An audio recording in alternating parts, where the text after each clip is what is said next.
네, 시청자 여러분, 구독자 여러분, 안녕하십니까? 오늘의 방송을 또 시작해 보려고 하는데요. 저는 이렇게 생각합니다.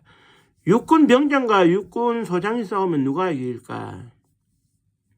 사실 사단장이 병장한테 이야기하면은 하루아침에 이제 영창에도 집어넣을 수 있고, 구속 적부심에도 회부할 수 있고, 사단장의 권한이 막중해요. 그래서 이제 이게 무슨 고을에 원님 재판하듯이 하는 거 아니냐라는 얘기도 나오는데요.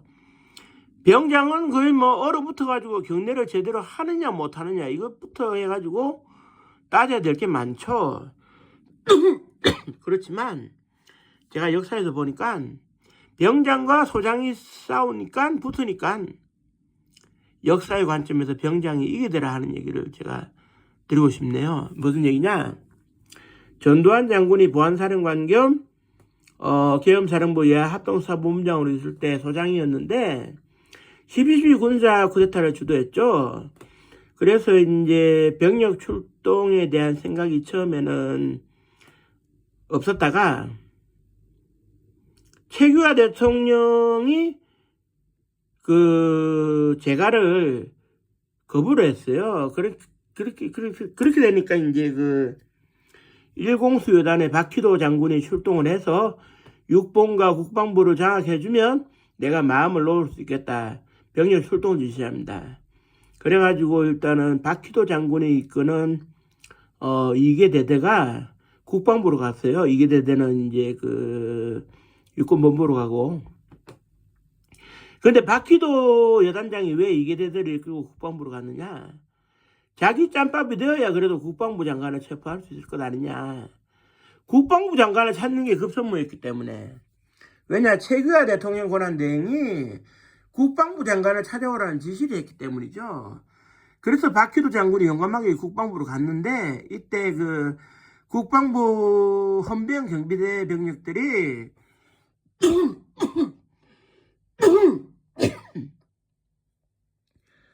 예, 목소리가 좋지 않아서 죄송합니다. 양해 바랍니다. 총을 쏘면 저항했는데 저항이 안 되죠. 일당백으로 싸우는 특전사 1공수여단에게 저항이 되겠습니까만은 지하 방카에 도달했을 때 모두들 무장해제를 당했는데 정선엽 병장이 중대장이 무장해제를 지시하기 전까지는 나는 따를 수 없다. 버티다가 한 발 맞고 이제 사살당했는데요. 저항하는 초병이 사살당했다라고 하는 것은 특전사 1공수여단의 전투상부에도 나와 있습니다만은 여기서 문제는 뭐냐? 정선엽 병장은 핑계를 댄 거죠. 중대장 핑계를 댄 건데 사실 그거는 그냥 핑계일 뿐이고 원칙은 뭐냐? 저도 군대 생활을 96년도에 했습니다만은 군인은 자기 총을 내주는 순간 자기 목숨을 내주는 겁니다. 총과 자신의 목숨을 일치되는 거죠. 적군하고 싸울 때가 문제가 아닙니다. 참모 총장이 찾아와서 총 달라고 해도 주면 안 됩니다. 항상 그래요. 그런데 일공수여단이 쳐들어와가지고 무엄하게 총을 달라? 내줄 수 있습니까? 그런데 중요한 것은 뭐냐? 정선엽 병장은 그 순간 판단을 한 겁니다. 일공수여단 너희들은 반란군인데 반란군이 국방부를 전면 장악하는 게 말이 되느냐? 그리고 반란군이 신성한 국방의 의무를 수행하고 국방부를 지키고 있는 헌병 경비대 병력에게 총을 달라고 하는 게 말이 되느냐? 누가 반란군이고 누가 진짜 군대인지 따져보자 이겁니다. 이거예요. 그러나 일공수여단은 무차별적으로 총을 쐈고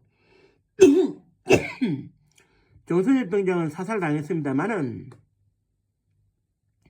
훗날 역사가 그래요.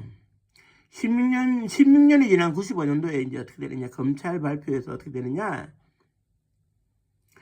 초병을 정당한 이유 없이 함부로 사살한 죄는 내란 수괴에게 사형을 물을 수 있다. 이거였어요. 정선엽 병장은 그 순간에 알은 겁니다. 일공수여단이 반란군이다.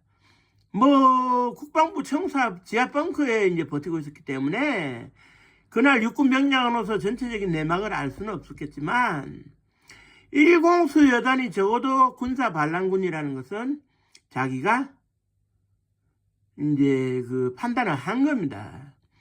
그렇기 때문에 군인은 총을 항상 휴대하고 다녀야 되고 뺏길 수도 없지만 군사 반란을 저지르는 군대에게 왜 총을 내줍니까?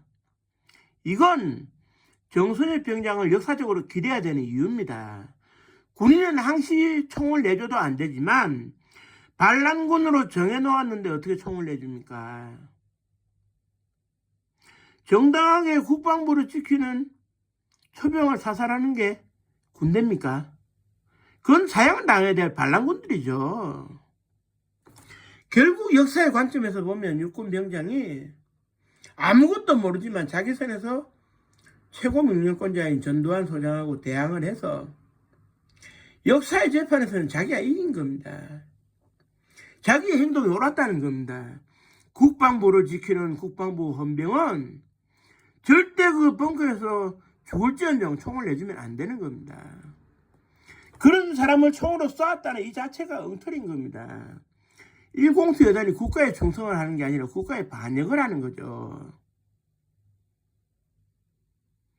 뭐 훗날 출세를 했으니까 전두환 씨가 떵떵거리고 살고 육군 참모총장까지 갔던 박희도 씨가 떵떵거리고 살겠지만 마지막 그 순간까지 임무를 다했던 정선엽 병장의 어려운 죽음은 전 세계에 널리 알려야 됩니다.